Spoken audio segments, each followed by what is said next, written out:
Well, hello everybody. I left my lovely warm house to come and camp in the rain under this lovely oak tree next to this river here. We're going to throw a tarpaulin over this fallen oak log. We're planning to sleep here, so we're just going to sleep on the leaves here on the ground. So we're going to throw a tarp over there. And yeah, we hope that we'll have a good stealth camp. So let's set up our tripod. So I brought a pot of food which I cooked, and I'm going to put it here out the way.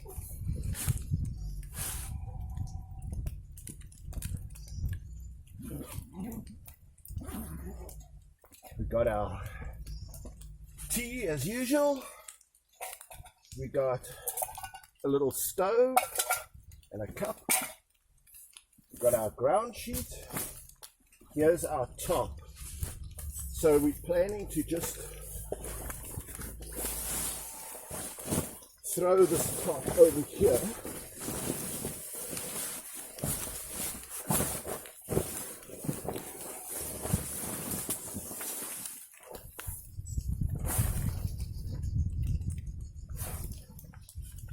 More or less like that.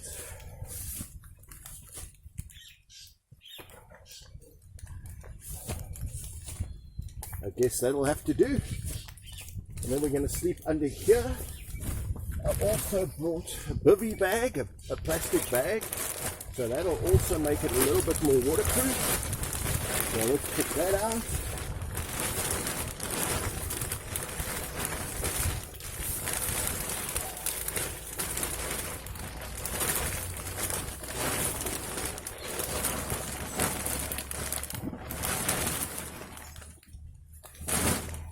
We've got our sleeping bag.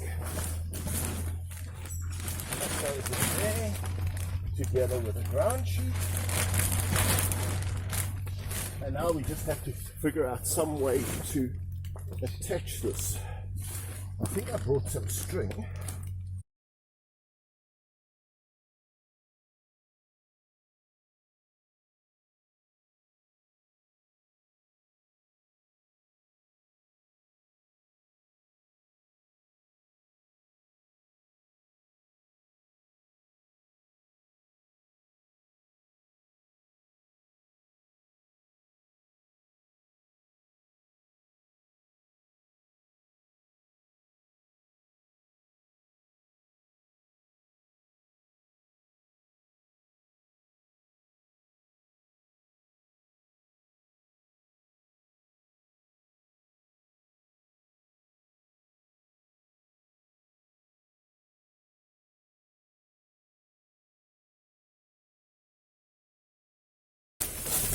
I've just turned the torch on.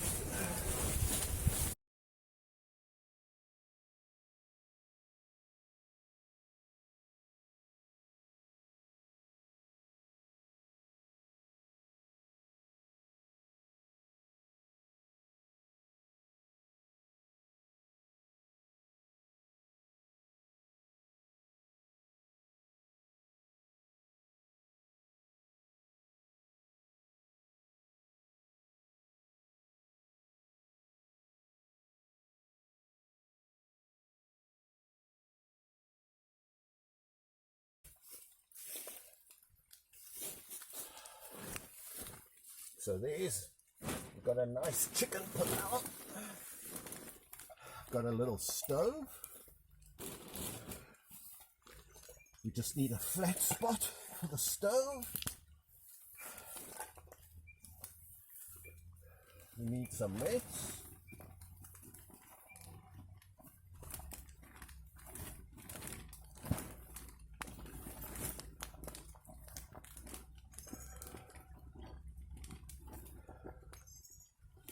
So here's some mats.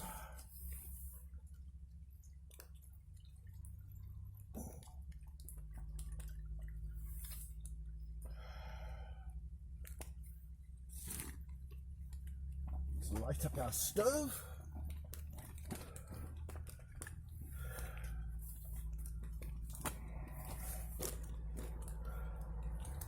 just want to make sure that we can see this on the camera. Where's the camera pointing?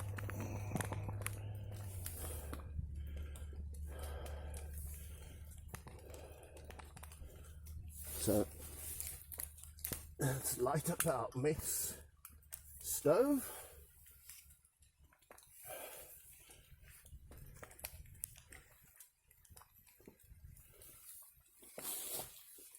And it's raining, there's no chance we can set the place on fire. It's raining quite nicely.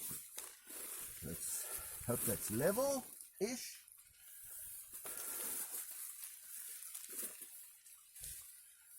Let's let that warm up a bit.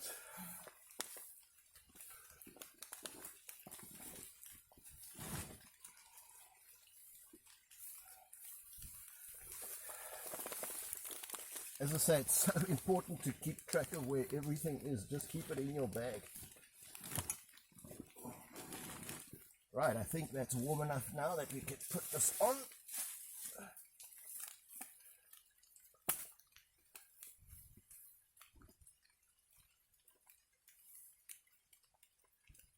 Yep, looks good.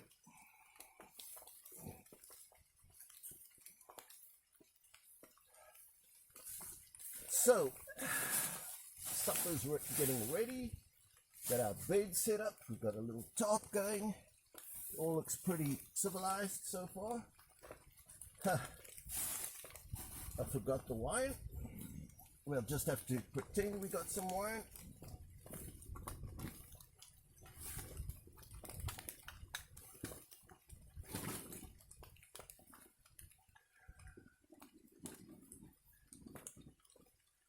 I also forgot a spoon, but I see from a previous stealth camp I've got this little spatula, so that's going to serve as our spoon. Great, let's keep that there.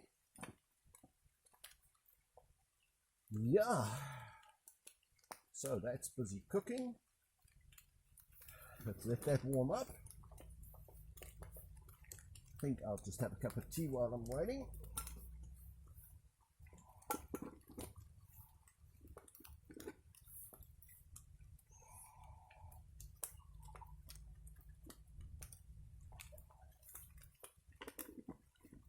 So what I think we'll do is we'll bring the camera out from under the rain into the shelter. Otherwise it's going to get too wet. So let's put this under here.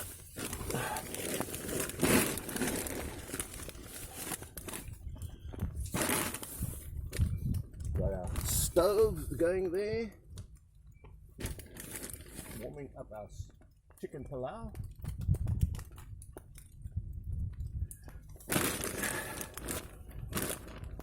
All looks very comfy. We'll have to see how it goes tonight. There's a bit of a slope, but it shouldn't be too bad. So, I like to go on about the goodness of God. You know, I left a perfectly warm house. I also have a tent. I could have brought my tent with. And that would have perhaps made it even a bit more comfy. But, you know, one has to learn whether you can stealth camp in these kind of worse conditions. This is our winter. That's just started with a nice strong rain. Yeah, and it's all good. In my last video I talked about what God does to his worst enemies, and that is he just destroys them forever. There's no burning in an everlasting hell. Look at my last video. But there's another argument that people like to use, and I can't look at this light, it's very bright. They like to say, but look at the world, there's so much suffering. If there was a good God, why doesn't he stop all the suffering, especially as he's omnipotent and he's all omniscient, he knows everything, he's got all power. Why doesn't he stop the suffering? If there was, so they kind of take that as a proof, I suppose atheists especially, that there is no God, because of the fact that there's suffering in the world. Did you know that the very first group of beings that God created were angels? spirit beings. And you know that angels don't die. They can die, but they don't die. They live billions forever, in fact. So you can't stab them, cut them, bruise them, starve them, disease them into death. They just don't suffer. They can't die. So if you want the default setting, the way God originally created his first creation was nothing suffered. The spirit being angels lived all in heaven, and they worked with God, and none of them ever got sick, none of them got hurt, none of them actually suffered. It was all beautiful, peaceful, loving, everything was great. And all the angels were created with their individual sort of personalities and abilities. For example, Satan was a great musician, and he was very wise, and he looked beautiful, and he had stones, beautiful, he had this look of many semi-precious stones. So it was very beautiful to look at. But then one day he got proud. He thought he wanted to be like God. He didn't want to be under God. He wanted to be the top person, you know, the CEO, the top person of everything. But there can only be one top person. And if there's one thing that God or any creator of any sentient being does, is make sure that you can destroy anything that you create or can control it. Otherwise it takes over from you. So when Satan rebelled, he took with him, some people say, a third of the angels, from a scripture in Revelation that his tail drew a third of the stars. But anyway, it took a lot of the angels. Now remember, these angels had never suffered. It was all great. It was like living in Eden. But a third of them were persuaded by his subtlety to join him and they wanted to start a kingdom in the north, away from God's heaven, somewhere in the north. But God said, nothing doing. And he threw Satan and those angels who'd rebelled down to earth. And that is where they cannot suffer from death, disease, being injured or anything. But because they can't die, and because they were miserable, rebellious, jealous, angry, disgruntled, they can suffer mentally. And so the demons, as anyone who's had any contact with demons knows, or has seen demon-possessed people knows, that the demons and demon-possessed people are very, very sad, very miserable, very suicidal, very every bad emotion, angry. But so that is how these fallen angels have become. And like I say, they like to possess people if they're allowed to by the person. And then you see the traits of that angel, that fallen angel. You see their bitterness, suicidal. They throw people in the fire. They hurt themselves. They cause the person to be sick. They cause the person to have disabilities, etc. So these demons are very bitter and twisted from the millennia, maybe billions of years that they've been away from God's throne. And I suppose, so they have great mental suffering. You see, so this was God's original creation, which was the creation of all these angels. And most of them are happy to live in heaven, serve God. It's a beautiful thing there. It's what we aspire to be, is in heaven. And most of the angels haven't fallen, and they totally behind God, totally loyal, and perform their duties and enjoy themselves. It's almost like it's a whole organizational business that there is in heaven. But they can't die until God decides to destroy them, and he will destroy them. See my last video, how God will devour them, destroy them, turn them to ash, and they shall be no more. That's what Ezekiel 28 says of Satan, and it'll happen to the angels, the fallen angels eventually, after the millennium, and it'll happen to any people who just decide, look, God is not for me, eventually, and they don't want what God has to offer. So that's a roundabout way of saying that God knows how to create beings that don't suffer, and that is all the good angels never suffered. So let's say then that when God decided to make mortal creation, animals, plants, humans that can die, the moment he makes them mortal, they are subject to suffering, because death involves suffering. And he made them subject to food chains, so they're going to get eaten, they're going to get chased, they're going to get hurt in the chase, they're going to suffer being strangled and bitten and killed, And just think of it, even the plants get eaten, so there is death involved in every aspect of keeping things alive. So if the food chains have existed since the creation of the world. And if you look at those dinosaurs, Tyrannosaurus rex, etc., look at sharks, look at crocodiles, they've never been herbivorous. They've always eaten other animals. There's always been death that these dinosaurs like Tyrannosaurus rex and so on have inflicted on other animals, and such as sharks, crocodiles, and so on. So all those carnivorous animals, have always had caused suffering, and I suppose the creatures that they prey upon, there's always been suffering. The moment there's mortality, there's suffering. Now, so why did God create man so that he could suffer and die? We have to see that this is something that God actually planned. This is not some accident. This is not, forget that idea that God created everything so that it would never suffer. Only in Eden were the animals tame and was there no suffering. The moment they were thrown out of Eden, there were thorns, there were the carnivores, etc., etc., and God very quickly cut them off from the tree of life. So let's say that this is what is happening today is exactly what God has planned, that people will eventually suffer and die. So it's not like God can't prevent suffering. God built it into his plan that people will suffer and die, like all other creatures. Everything lives. It has, think about it. If you have a world, if you create a world with gravity and you create mountains and cliffs, if something falls off that cliff, it's going to hurt itself, it's going to die. So the moment you've got gravity, the moment you've got sharp twigs, you've got even rough ground, you've got, people can hurt themselves. So God, when he created this creation, built into it, factored in that there will be suffering.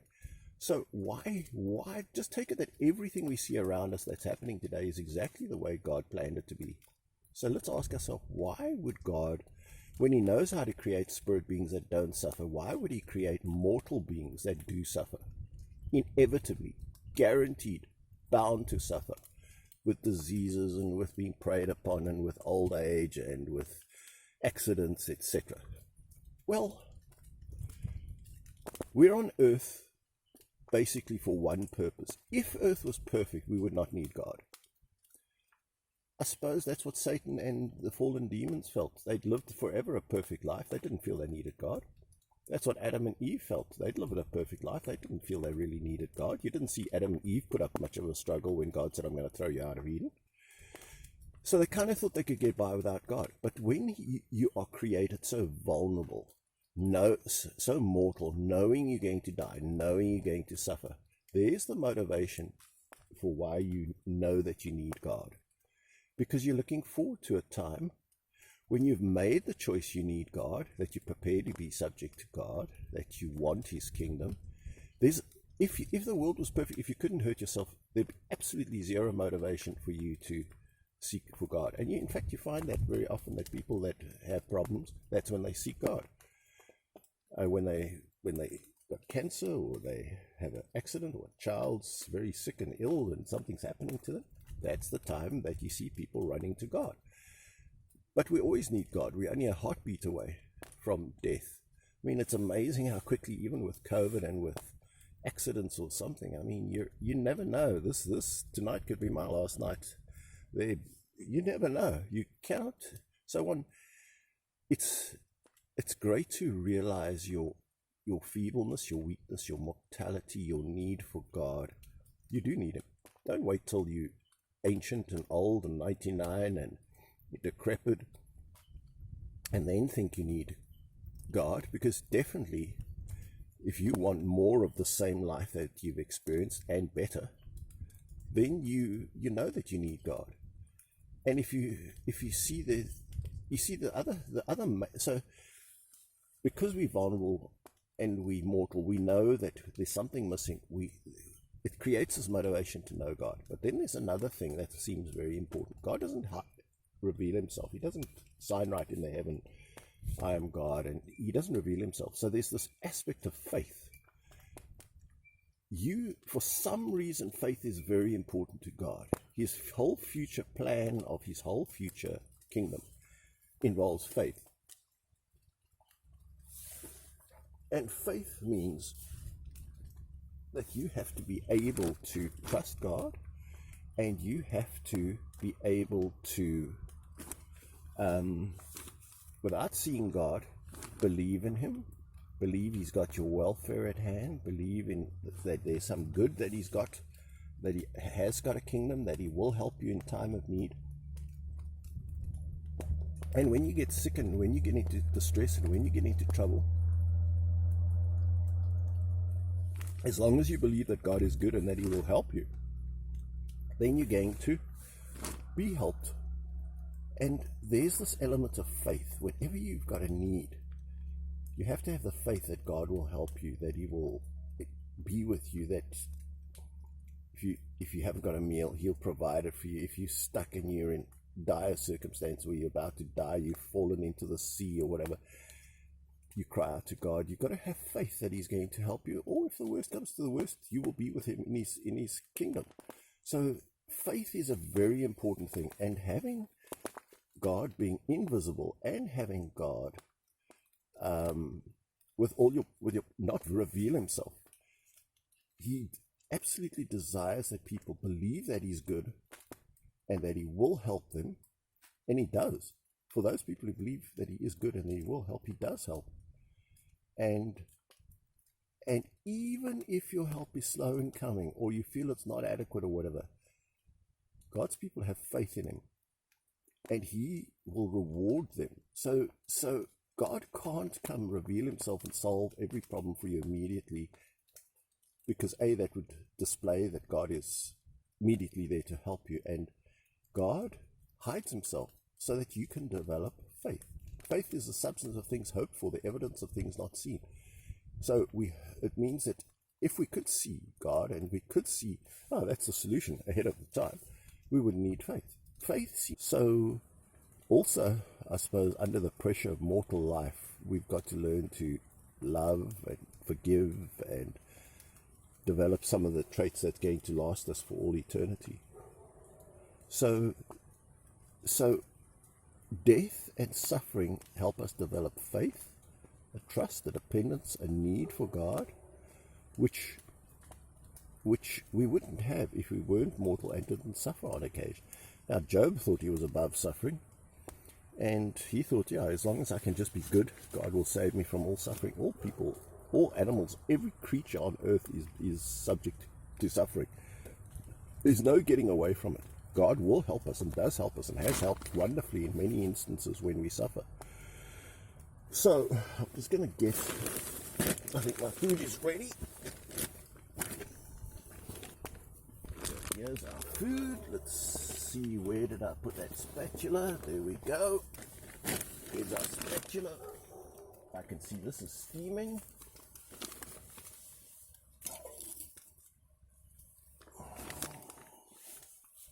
So here's our chicken pilau. Yum yum.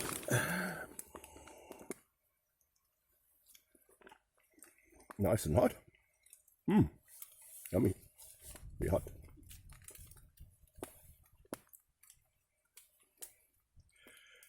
So, very often God will help. Jesus saves. God saves. He helps you when you need help to save. He doesn't help you to get that Maserati or that BM, that new trophy wife or smart car or big house. God's there to save you when you need.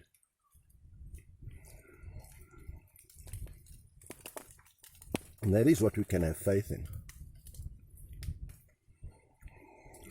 That when we die, God will be there with that need to satisfy it. When we're sick, we know Jesus did a lot of healing. I was sick, I'd throw myself on the mercy of God and keep proclaiming the goodness of God until God would feel ashamed if He didn't help me, I would hope. But God, never forget, is God. We don't control God. We can ask God to help, and then we have to have faith. I've never failed to see the goodness of God and the help of God. It just makes me so grateful I can still camp here in this absolute lovely place next to a river in the rain, and think, yeah, woo, it's hot. God's got my back.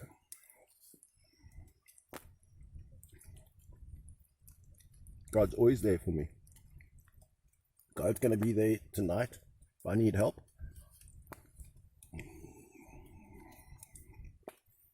It's amazing how you just don't know it. You could catch COVID, get a thrombosis or a clot and die. It can happen. So easy these days to die.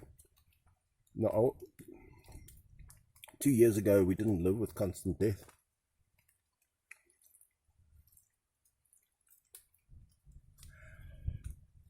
So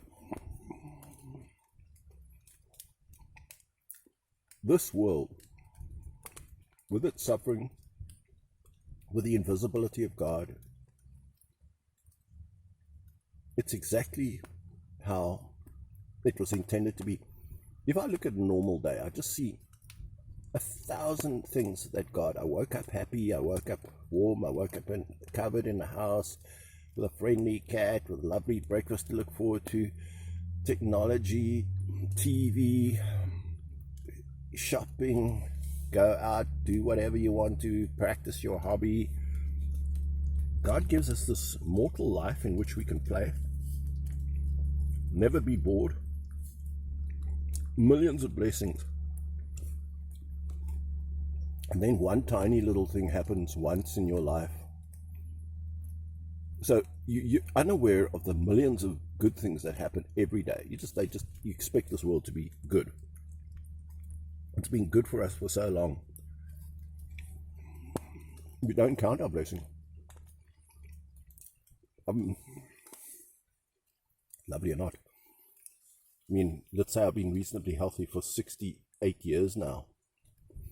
If I suddenly got sick, would I complain and say, God, oh, woe is me? How can this be that a good God could allow suffering? And I'm not aware that for the 68 years God has blessed me with very reasonable health. I've never been hungry, I've never been homeless,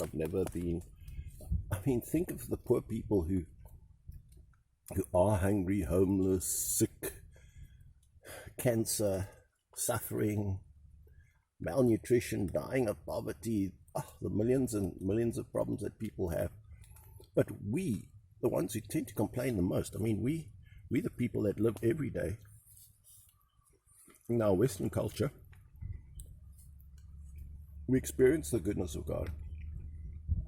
We've got this beautiful clean air, we've got the beautiful water, we've got the beauty that surrounds us, we've got the ability to stealth camp, we've got the wonderful technology to film it and to post it around the world and to interact with people around the world. We just filled with so many blessings, thousands and thousands and trillions of blessings every day.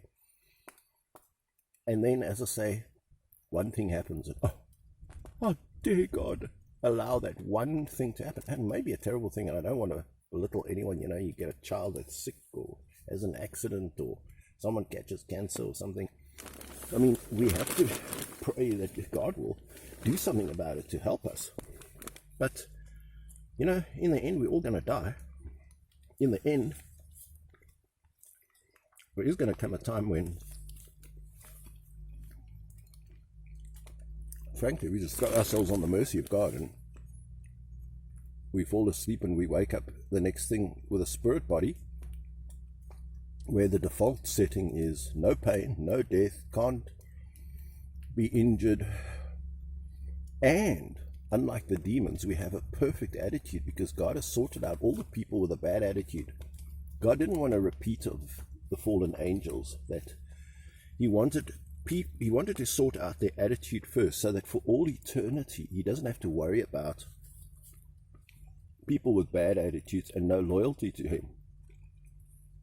So he sorted out the loyalty problem, he sorted out the attitude problem now on earth, people that only those with an attitude that are pro him, pro the kingdom, love each other, love God.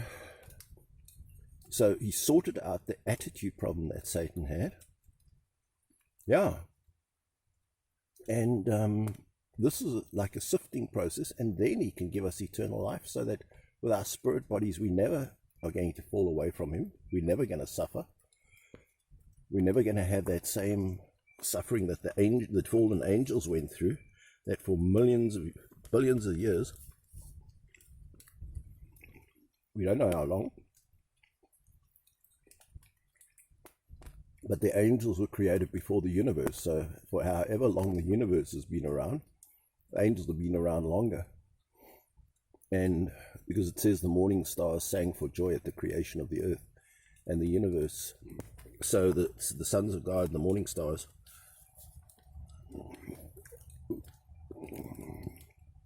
shouted for joy when they saw the physical creation, the Big Bang, come into existence when God created the universe. So, yeah, there will be not that problem that God had with the fallen angels, because our attitudes have been sorted out, and then he can safely give us immortality, a spirit body, and know that we'll be loyal, we'll have faith, we'll have trust in him, we will believe he's good. He will always be good. God never lets us down.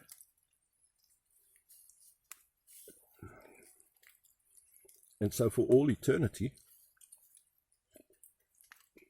we can just enjoy it all together. So, there we go. I don't think that was the most eloquent explanation. I'm sure you've heard many explanations of why people suffer. That's my explanation. And that's just the way I think about it. That we here to expose our weakness, to see our need, to develop our faith, to have a good attitude, to develop a good attitude, a submissive attitude to God, and to become a citizen of the eternal kingdom already, so that we just transition to a body that cannot ever suffer again. But God certainly knows how to create a non-suffering kingdom, the angelic realm, and he's going to give that to us once he's sorted out the wheat from the chaff, the people who want it and will have the good attitude that will last in eternity. And the rest he just throws into a lake of fire, and they get burnt up. So they've had this life, they've enjoyed themselves. They're not going to suffer for all eternity. They're just going to, be burnt up in an instant. So even in that, God is very good.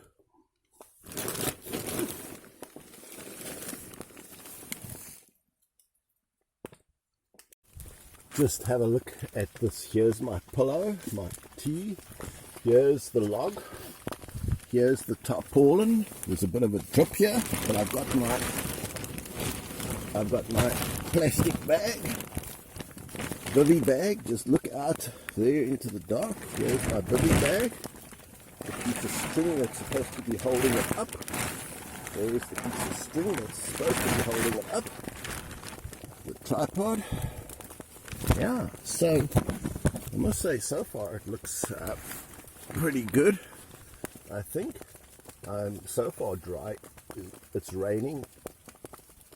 Just listen to the falling drops. But it's not falling on me, so I must just find somewhere to put my camera and cell phone that is dry, and then we should be good for the night. I just want to lower this side so that the rain from the center runs off to that side. So that I'm just waiting for it to stop raining, and then we're going to do that. But otherwise, all looks perfectly fine so far. There's our torch. Yep.